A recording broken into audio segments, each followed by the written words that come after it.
Hello, and welcome back to week 3 of our current scene coloring breakdown series here on the Sweet November Stamps YouTube channel. I am Amy, and I am the co-owner and illustrator for Sweet November Stamps.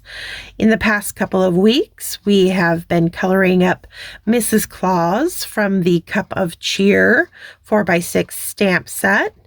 And we've paired her with some of the baking accessories from the Sugar and Spice stamp set, as well as this great window from the older Simple Room Autumn add-on set to create our kind of cozy Christmas kitchen scene that we're working on. This week, we are going to start actually building that scene so she's not floating in space anymore. And I'm going to start by giving her a wood floor. And I'm choosing wood to keep things really warm and kind of rustic looking. I know I'm going to be giving her a wood like butcher block countertop as well. So I just thought that rather than going with linoleum or something like that, I just wanted that kind of rustic look for Mrs. Claus's kitchen. So that's why we're going with a wood floor today. All right, to that end, I'm going to grab out a ruler because that's going to help me keep my line work nice and straight. And I'm going to decide where I want that countertop that's going to be running across our scene to start, and so where our flooring will end. So I'm thinking about there is where I'm going to want to kind of mark out my floor. I'm going to do that with an E31. It's a relatively light marker.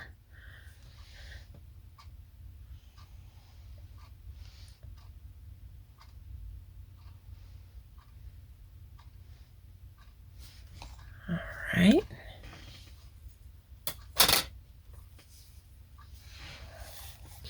And I'm just going to do a base coat of that E31.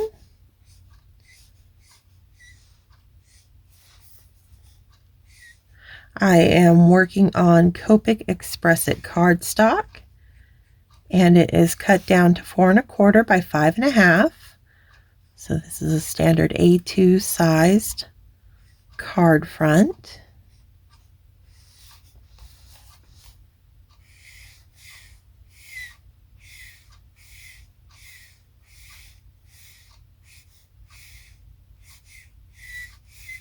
Okay. And you'll notice I'm keeping, just a, horizontal wide sweeping brush stroke to get a nice layer of color down.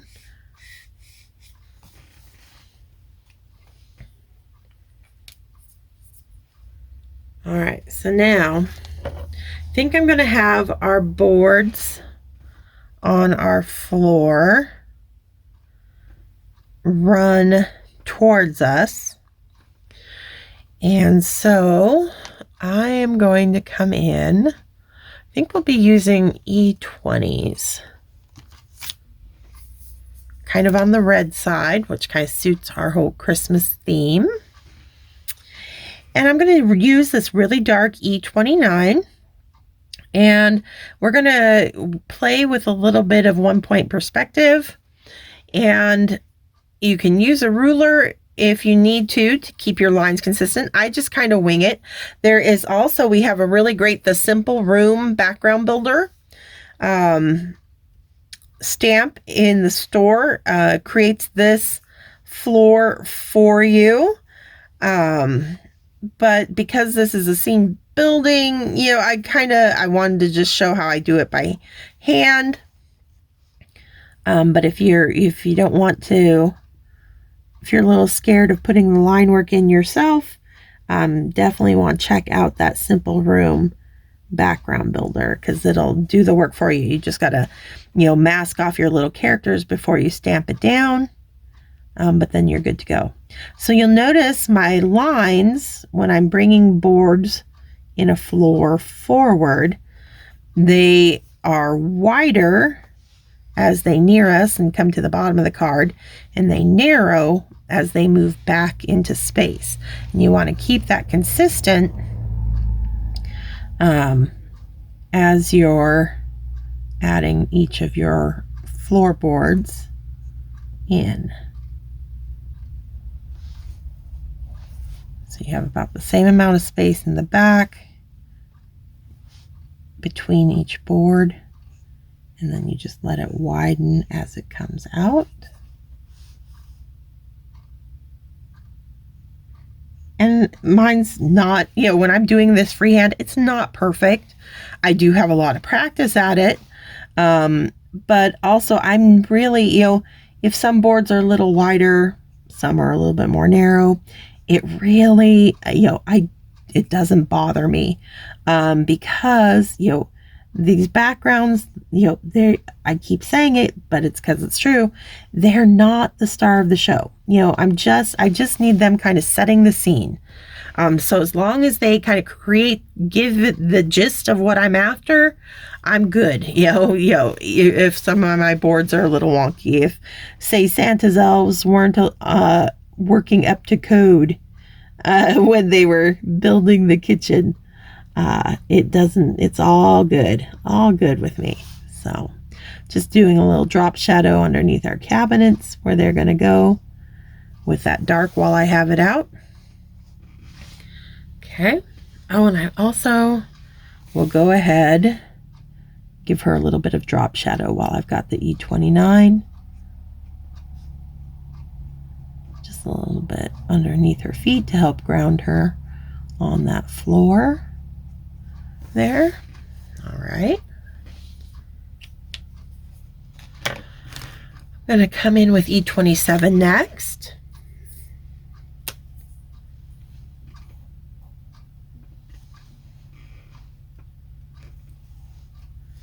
And we're just going to start adding in the wood grain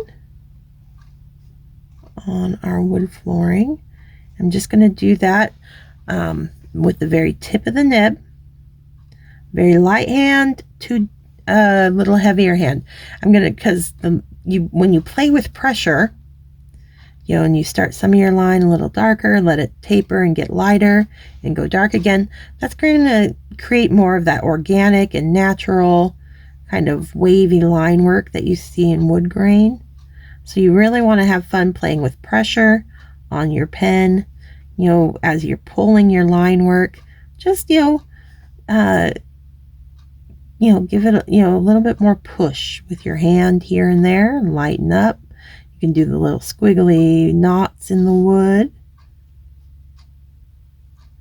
Just have fun with it. No, it's, you know, very hard to mess up wood grain because you can make it look any way you like.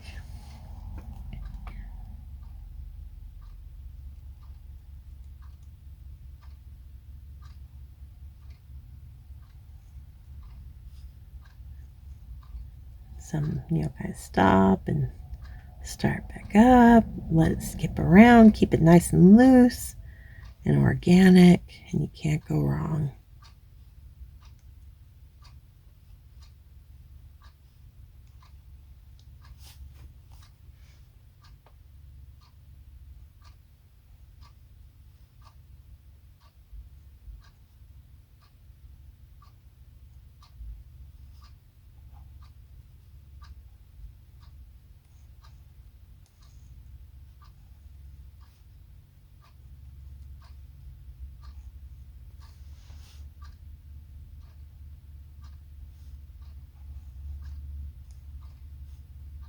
I just continue that all the way across that floor.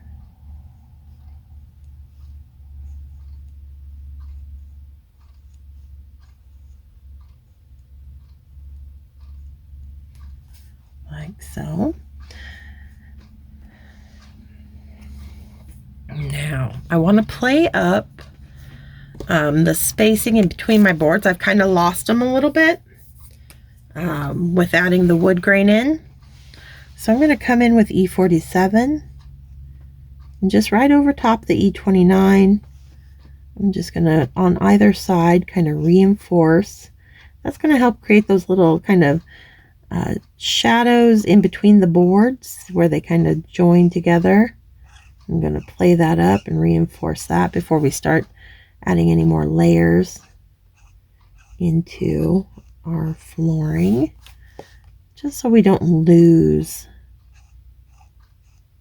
those distinct board lines in all of that wood grain.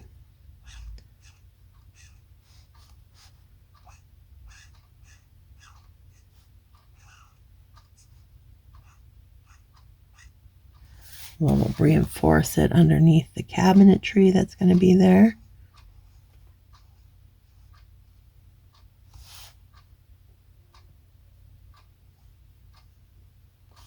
And to pull out the shadow a little bit further under her feet.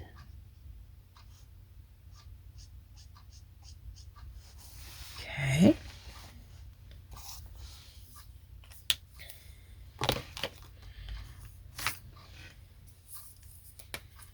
Going to come in with a 25 now.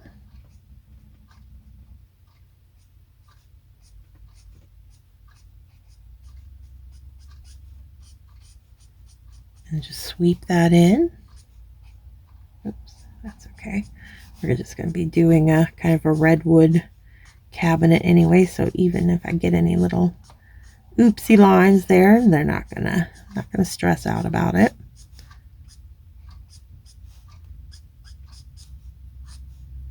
But I'm just kind of doing wide brush strokes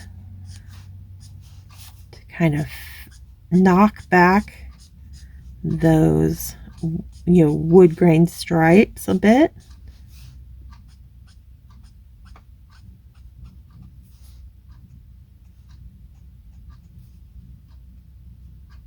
Working carefully around Mrs. Claus there.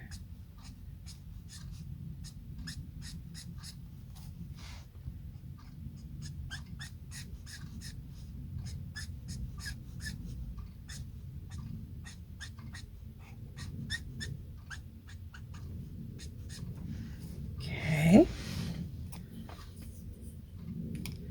And then we'll finish with an E23. And I kind of treat it like you would just like if you're staining wood in real life, where I'm just going to give it a nice, even, slow coat of color over each board in our flooring.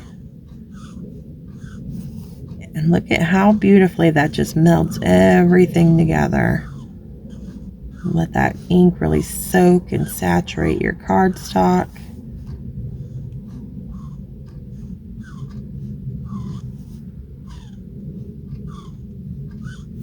And it really smooths everything out.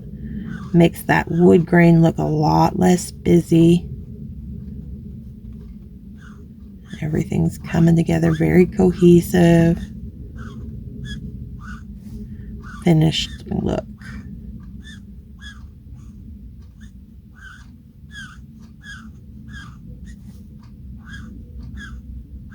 Just taking my time until I got that all filled in. Very nice. All right, so let's go ahead and actually use some of these same colors for our countertop. We'll just get that in quickly. So again, out comes that ruler.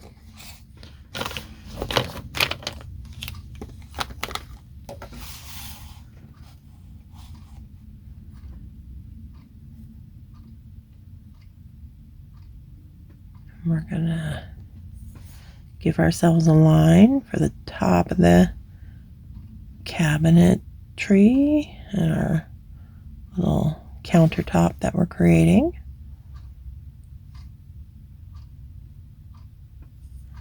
And then want it to extend at least as far back as that bag of sugar, so it all looks like it's sitting on our countertop here.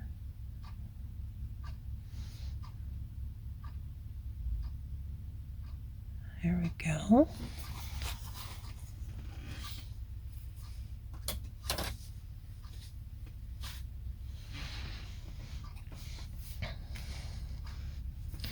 All right, so now I'm going to come in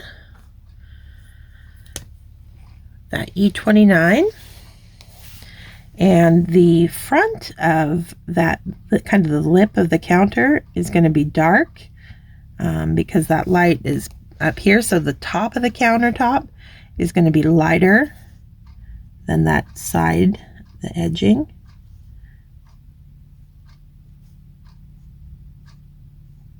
I'm just going to take that E29 all the way there.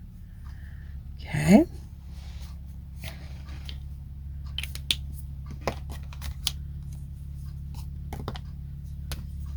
Got my E47. So I can do little drop shadows beneath that bag of sugar or flour, whatever you want it to be. Our little scoop in the bowl, and the cookie cutter over here. Okay.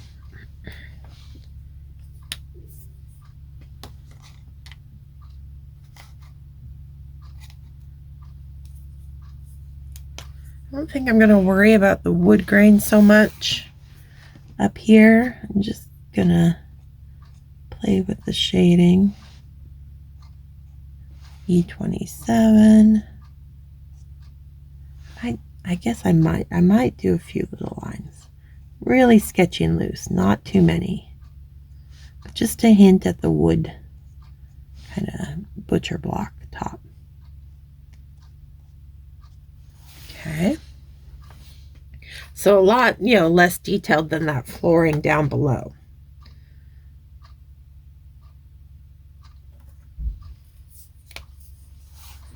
E25.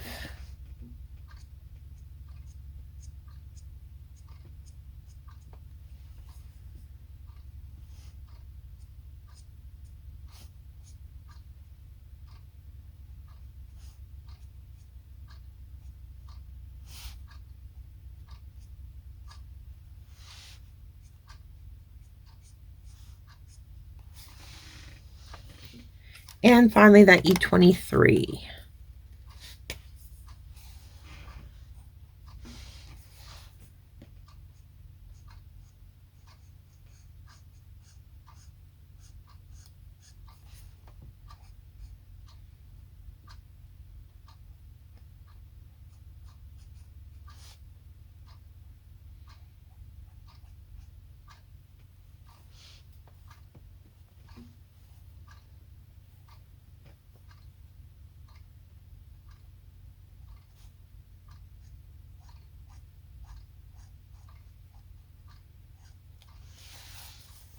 Right.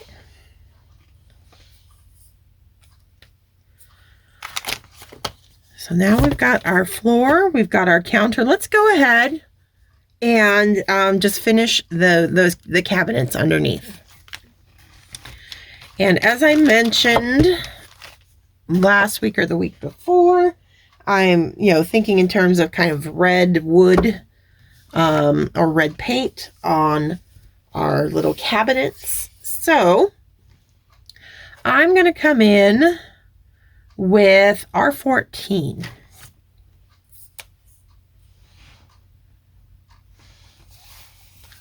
And I'm just going to put down a base coat.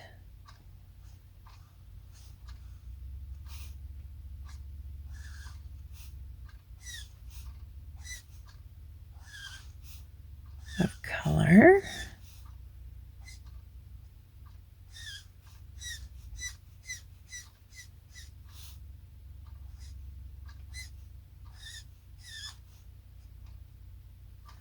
Keeping things all nice and kind of traditional Christmas red and green in our scene for Mrs. Claus up at the North Pole.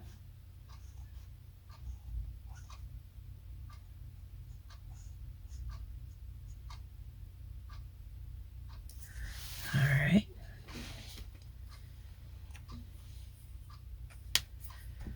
Now I'm going to come in with some E08. It's a very kind of red brown. And I'm going to start putting in shadow, that kind of little underside of the cabinet.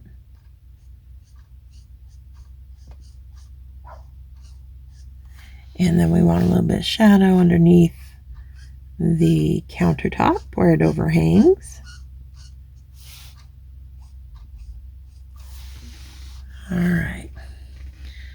So now we got to decide. I'm going to be using this to kind of, it's going to be on the lighter side of kind of my red brown wood. But I think I'm going to kind of line up with our window pane here. And I'm going to sketch in a cabinet door, the space between the two cabinet doors here. We'll have it come to that point. And if you want a ruler to give yourself a nice straight line, go for it. I encourage it. If you want that, I'm comfortable enough kind of winging it. And we're not even going to see that one over there on that side. And then, so we give ourselves a little extra space. And then we'll make some drawers over on this side. And I'm just going to do that. Again, if you want your ruler, we'll do 2 drawers.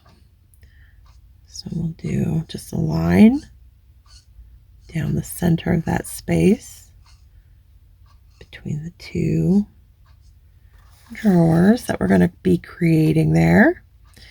And why not just do the same thing over here? So we've got more drawers coming in on this side.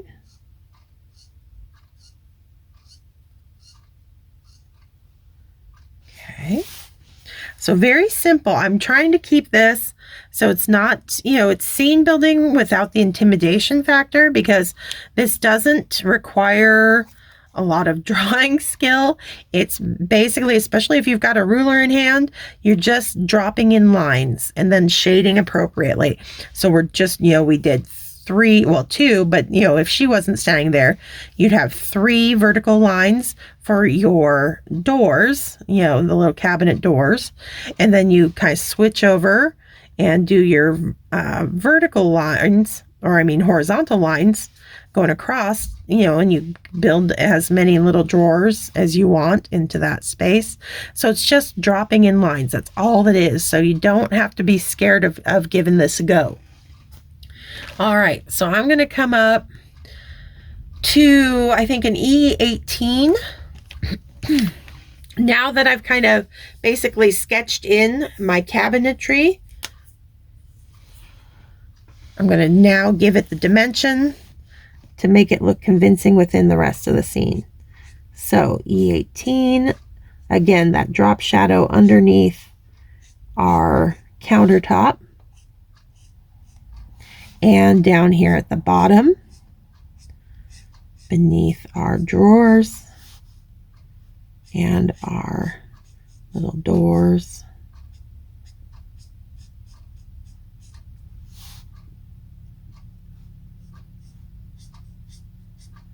And then we're also going to get a drop shadow underneath this top drawer.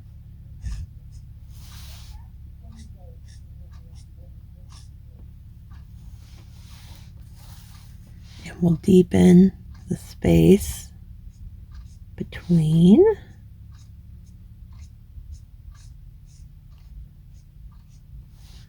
As well. Okay. So now I'm going to come in with some E09.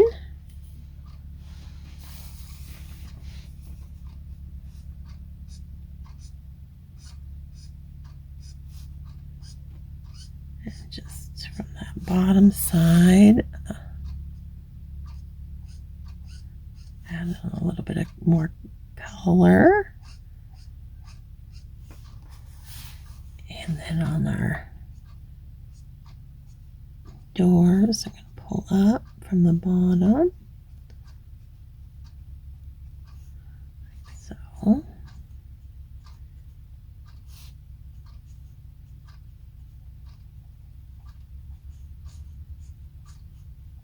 Okay. And that EO8 that we were sketching everything in with.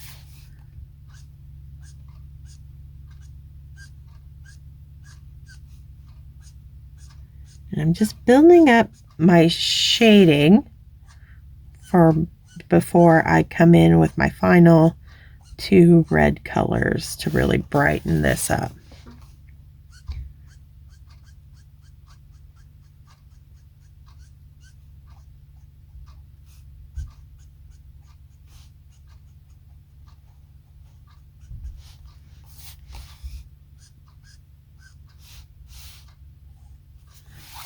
Okay.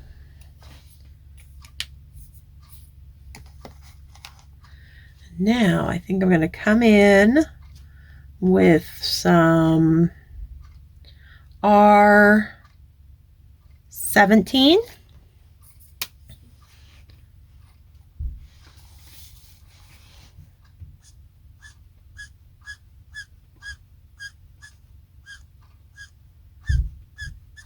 Just go right over all that earth tone.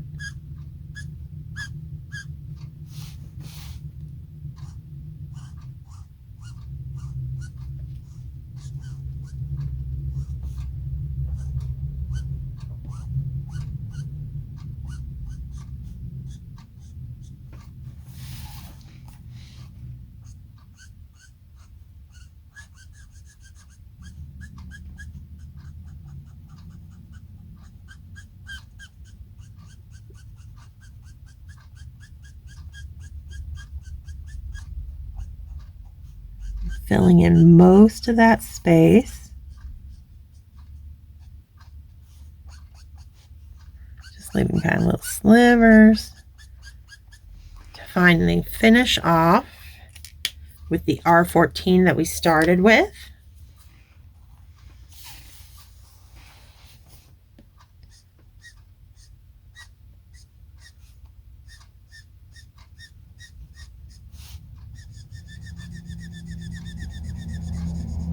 Let it sit and saturate so you get that nice smooth blending. All those colors finally come together to create a lovely kind of red, earthy cabinetry there.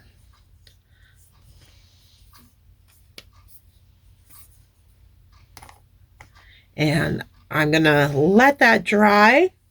And you could, if you were going to wanted like a different kind of colored, kind of the drawer pulls and stuff, you would have want to left the space for it. But to keep it simple, what we're going to do is we'll add the kind of drawer pulls and handles with a gel pen at the end. So for now, we're going to call that good and save those finishing details for later. And so I think that's a good place to wrap up this week. Hopefully you'll be able to come back next week when we, I think, are going to tackle the wall and the curtains and possibly our little bowls and all that good stuff. And yeah, so we're getting there. We're about halfway through. We're almost, we can see it coming together.